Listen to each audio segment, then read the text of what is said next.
If you could touch the alien sand and hear the cries of strange birds and watch them wheel in another sky, would that satisfy you? Hello and welcome back to the Doctor Who Marathon. I'm your host McEdam, and today we're going to be talking about, well, this is the Unearthly Child cover, but today we're going to be talking about episodes 2, 3 and 4 on this disc, which is the Tribe of Gum, which are the cavemen stories. As I've mentioned before in the last episode, it's technically a 4-parter. However, part 1 is set in modern times and parts 2, 3 and 4 in cavemen times. So I've decided in this series that I'm going to split them into 2 stories. And there's the DVD, which says Unearthly Child, and this one is the script book, which is like the script of the book. It was really cool. I highly recommend it if you're into your scripts. So this time, the Doctor, after getting transported to caveman's times, the Doctor and Susan have obviously kidnapped Ian and Barbara Chesterton. Now, there's a lot of banter between them, very dramatic. There's a great line at the start when they're trying to get out, which I quoted from the book, which is one of those classic lines from Doctor Who, you know.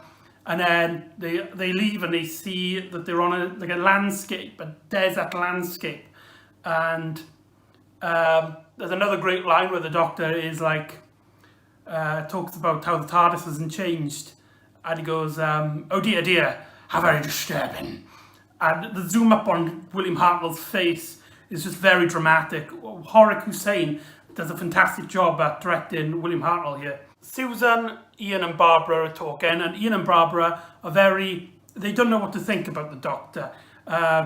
Obviously there's the classic line where Barbara asks about Dr. Foreman, because Susan's last name is Foreman, and then Ian turns around to her and goes, that's not his name. Who is he? Doctor Who? And then you got the name, you know, he said it. And anyway, the Doctor gets kidnapped by a caveman, Carole, who is a newest member of these cavemen who are trying to make fire. Now, Anthony Coburn, the writer of this story, he's very good at making characters through a mystery, like we've seen in the last story, which is one of the best stories in the series, with all that mystery surrounding Susan and the Doctor. However, here, that mystery is not relevant anymore, and therefore he doesn't have that workshop to play with. So here, I don't think his writing is as strong enough, and that's probably why a lot of people disregard this story and thinking that it's just a sandwich between 2 greater stories. But anyway, I'm rambling on about here. Now, the cavemen, there's two leaders of the cavemen, Cal and Zar, and they are trying to make fire, but they can't because the last person who made fire passed away. Zar is the son of the guy who used to make fire before, and there's a whole political angle here. Sci-fi has always been political, and here the political angle is that when at tough times, a lot of people start scrambling for power. And there's also another angle here which we'll get along, and that is that groups of people are always stronger together rather than a few people.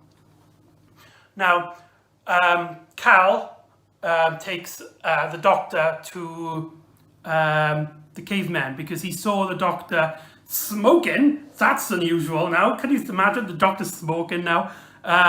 So Cal thinks that he can actually make fire now from his fingertips because he didn't actually see what was going on.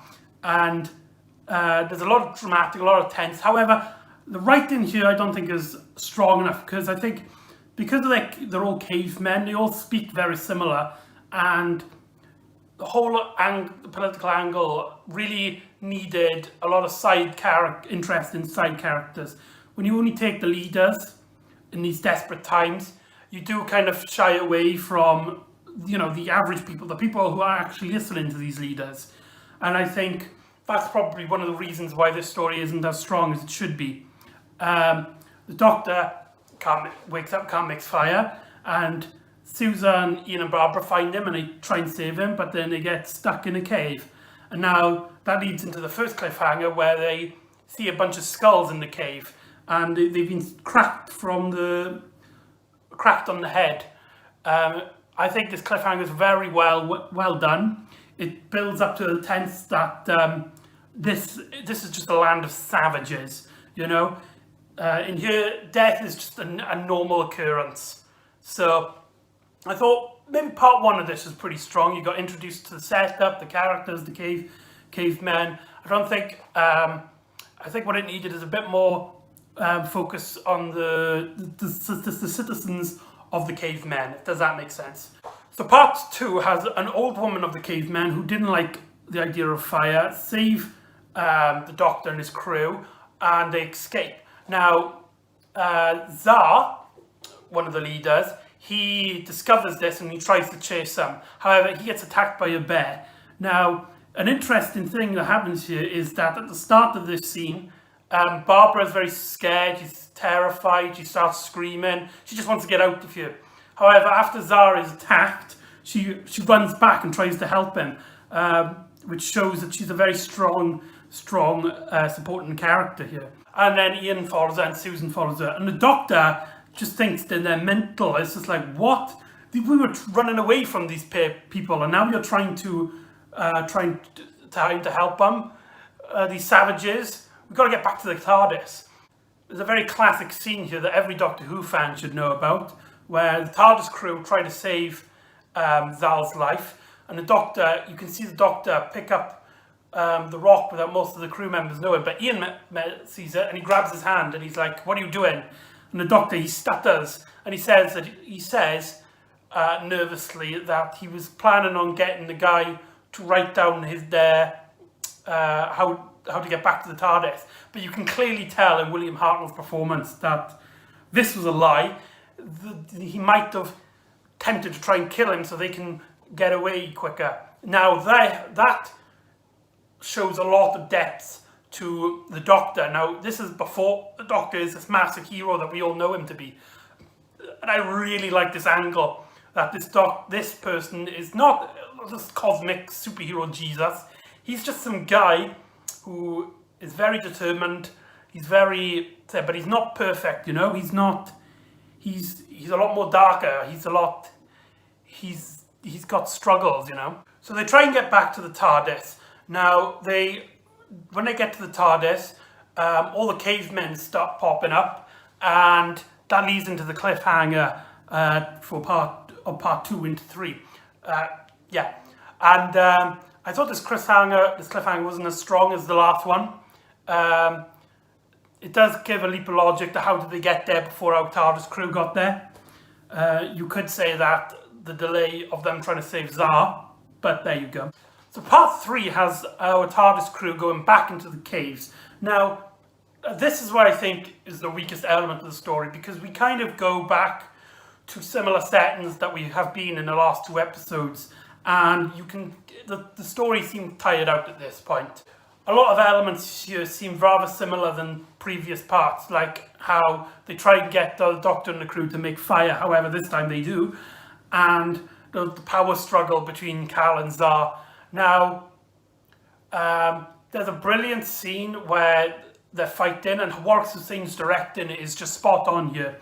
There's a lot of tense, there's a lot of zoomed up on faces, and that weird drumming beat music really works for this scene, where it is like, it's just cavemen being savages, you know. You really feel like at any moment one of these guys could die. They fight, and Ian mentions that Zar is not as strong as the tribe. Now this leads, of course, throughout the story, there's this whole thing about teamwork. Ian and Barbara were helping Zal before, innit? And they showed that teaming up is better than going against each other and fighting. Now, I think this element works. However, I think there should have been a much more stronger focus here. It feels a little bit to the side. I don't know if Anthony Coburn really thought that was the thing, or if it was just a coincidence and the main focus was the power struggle. But however, I like that there's this element here. And so Ian and Barbara and the Doctor have this plan where they put fire in the skulls, and it burns, and They hide, and when some of the cavemen come back, they think it's like these fire gods, and they start praying to it and cowering behind it, and then they run. And I thought that was very clever. You know, the Doctor here is very clever. There's a brilliant scene before, I forgot to mention, where Carole kills one of the women, one of the older women, and he tries to frame Zar. Now, the Doctor looks at the knife and is like, there's no blood here. It's better than your knife. Carole shows his knife, and then the Doctor points out that there's loads of blood on this knife. And so he gets the other cavemen to chuck him out because he killed the old woman. And that was very clever. I thought that was some great writing from Anthony Coburn here. Now, the Ian, Barbara, Susan and the Doctor run away. They get into the TARDIS by getting chased by cavemen. And then when they get in the TARDIS, you really feel like they've been through a lot. However, there's still struggles that they need to get through. You know, there's a lot of drama between the characters, you know. So that ends the Tribe of Gum. Now, I think this story, I mean, everybody agrees, I think, that it's not as good as the Unearthly Child episode, and it's not as good as Dalek. But however, I do think there are some strong elements here, but do get overshadowed, like the ones I mentioned with the Doctor scene when he picks up the stone and Ian spots him. However, I do understand why it's not as popular. A lot of the side characters, a lot of the new caveman characters aren't as interesting. The political angle could have been a bit stronger, with more focus on the civilians of the cavemen who listen to these orders, because you don't really get. It just seems like it's only focused on the leaders here. So I think it should have been stronger that way. So anyway, that's the Tribe of Gum. I hope you enjoyed this review, and I'll see you all next time for the Daleks. See you all next time on the Doctor Who Marathon.